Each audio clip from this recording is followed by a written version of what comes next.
Well, hello there. I hope you're having a great day so far. And if not, I want you to think about what you could dwell on that would maybe just lighten the mood or remind you of good things, God's promises for your future, or something that just brings you hope, inspiration, joy. You know, these are things that I ask myself while I self coach. And it's a rainy day in January and it's dreary, dark, gray. So I ask myself questions like, I'm my own coach. What could I be thinking about?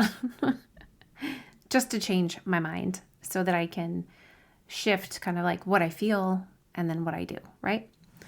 And I'm working basically like around the clock, creating what I think is the greatest course ever because I love it so much. I want to help you start your online coaching business. And in the middle of all the work, I love what is happening because after all the coaches I've worked with, masterminds, prayer, all of the process, I see it, this beautiful training basically coming together that I really believe in because I've walked it all out and I have figured it all out. And I didn't have this over, all of the years when I started coaching. And I'm so excited to give you what I didn't have. Like, it's one of my favorite things is to give you support and resource and teaching that I didn't have because I'm so passionate about people getting supported, right? And having what they need.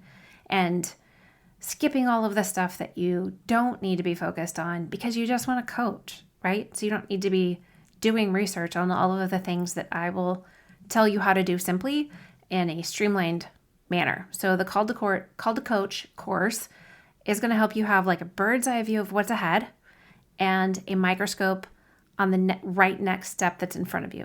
Okay.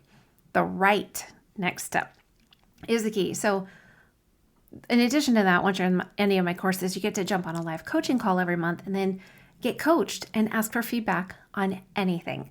So check the show notes to jump in and get started because I really want to help you bring the kingdom of heaven to earth through your coaching and your love for others. So today I want to talk about trying to be everything to everyone, everywhere. I want you to think about it like, how many social media channels are you on? How much do you feel like you have to show up? How many times a week? How many times a day?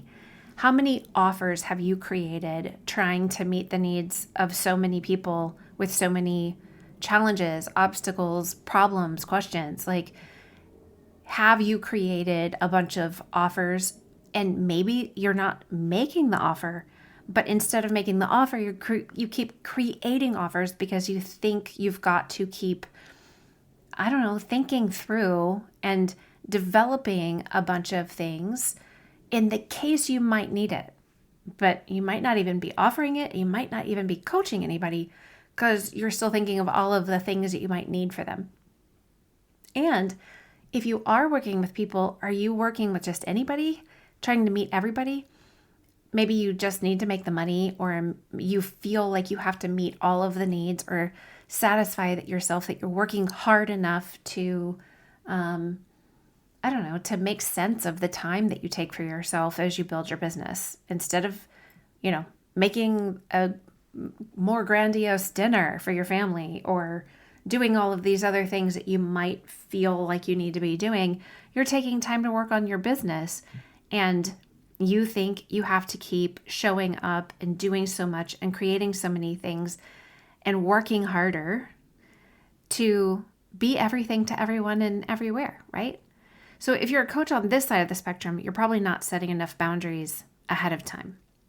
And you have to ask yourself, do you have you time? Do you have personal time, family time? Are you working with people that you like working with? Do you enjoy showing up for your business and showing up in coaching? Are you doing things that fulfill you and then, just make you feel satisfied at the end of the day?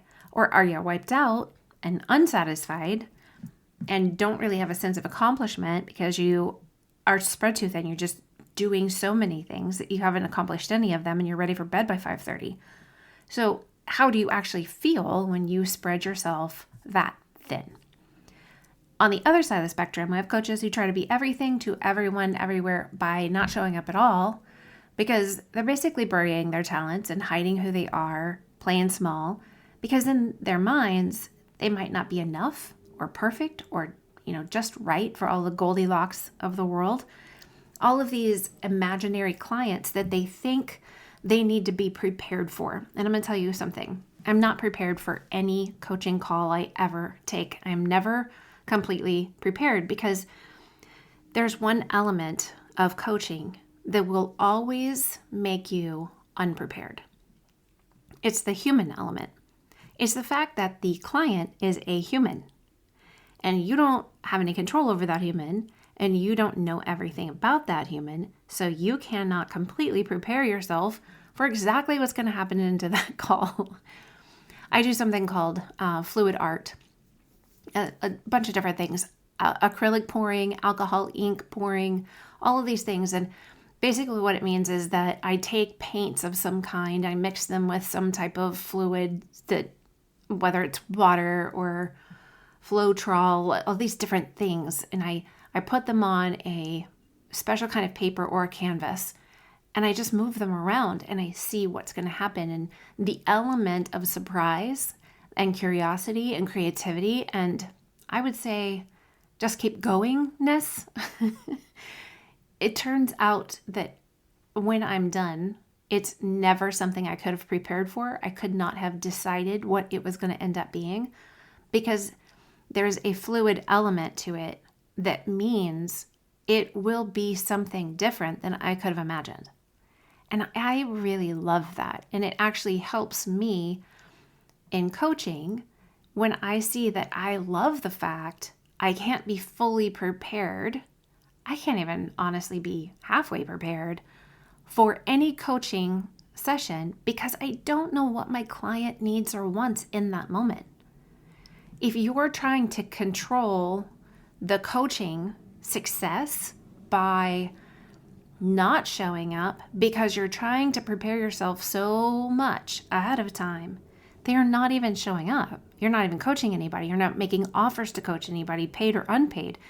Then you're never going to learn what will actually equip you and prepare you for a little bit of coaching. You won't even get 10% prepared because you have to coach the breathing life. It has to be in front of you. You can learn how to create content and you can learn how to talk to a microphone or a video or write a blog post. You can write a book if you want. You can create a TV show. But you still cannot control or be prepared for what the end user's experiences of you. You can't control whether they like what you've written, created, recorded, spoken. And teaching, even if you spend all your time on your own with no human element involved, the fact that you create something that you teach somebody, teaching only happens if learning happens. So if nobody's actually learning from you, you're not teaching, you're just talking. You're developing content, but that doesn't make you a teacher of anything if the people on the other side are thinking about lunch. And you can take this from a homeschooler of 20 years. Teaching only occurs when learning is happening. Otherwise, you're just talking or writing, okay? Same thing. You're not coaching if there's no client involved. You're learning, you're doing a lot of things, but if you never practice with a person and you never experiment in coaching, then you never grow in it. And that includes if you've been coaching and then you want to develop a new offer or you want to pivot or you want to add a new focus to whatever you're doing. If you never just get going, then, well, you're just going to stay stuck. Then you need to book a different session with me. I need to help you get unstuck and see what's possible for you and get you some clarity, right?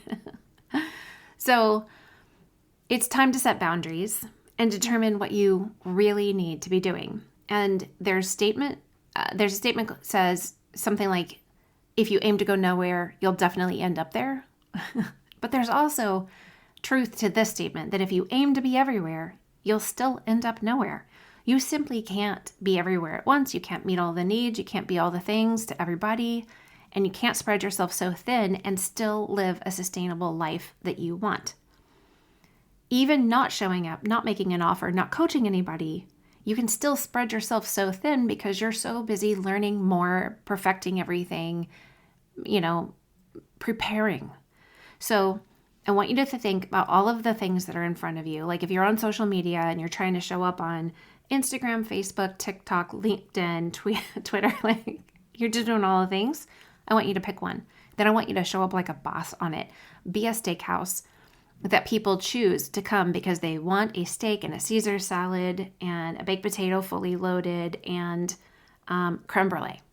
That's what they feel like eating. That's what they want. So that's what they go to, and they'll pay forever, like extravagant money for it because they want that. Don't be Cheesecake Factory, okay? There's like over 2,000 ingredients in that place. Don't be a Greek diner. Don't have everything on the menu. You are not capable of containing all of that, creating. You can't even show up and do that well, I promise you. So go all in on whatever you actually choose to do for a solid 3 to 6 months. And only after giving it everything you can should you even consider making a change or adding to it. Don't decide that nobody wants what you offer simply because there's crickets for the first 2 weeks, of your first Facebook group. Everybody has crickets in the beginning. Listen, we live in a garden full of crickets when you start. In fact, your first listeners and viewers and readers and clients are actually crickets. So you just need to get to like crickets. Go to the pet store and talk to them through the little, glass aquarium. You need to hang out with them and get comfortable with them. That is normal. You should expect it. And honestly, one day you'll be so busy, you'll be like, I miss the crickets. Okay. Next thing is add all of the new things after you're good at the current things. So if you start building your email list, only send one email a week or bi-weekly, and maybe just let it be a link to the content that you're creating somewhere else. And I always say create long form content and repurpose it in your short form. So create a podcast instead of like 17 social posts, like create a podcast or a video or write something beautiful and then extract pieces from it and make that your easy to put out there social media. You do not need to be the person who creates a story every day, all day long, and sucks the life out of your brain in order to stay in other people's feed or inboxes. And then when you feel like you're doing what you started well, and you feel it's part of a sustainable routine in your business, then consider adding a new piece. Figure out what is the new piece supposed to be and determine when you will do it. You don't have to do all the things at once because you'll be swinging a bat at 10 different trees. You'll never get one cut down. You'll be tossing seeds onto the rocky soil, and then they're never going to grow because the birds are going to eat them all. And then you're like, why am I empty? I don't have any seed. I don't have any more seed. Doing everything for everyone, especially since it's mostly in your head and you have actually no proof that everybody wants you to be everything, is only going to exhaust you, demotivate you, discourage you, and that leads you to just quit. And I say rest instead of quit, okay? So you've got this, friend. I want you to be wise with your time and manage yourself well. Remember, all things are possible and figure outable, and remember that God is for you and so am I. Have a great day, guys.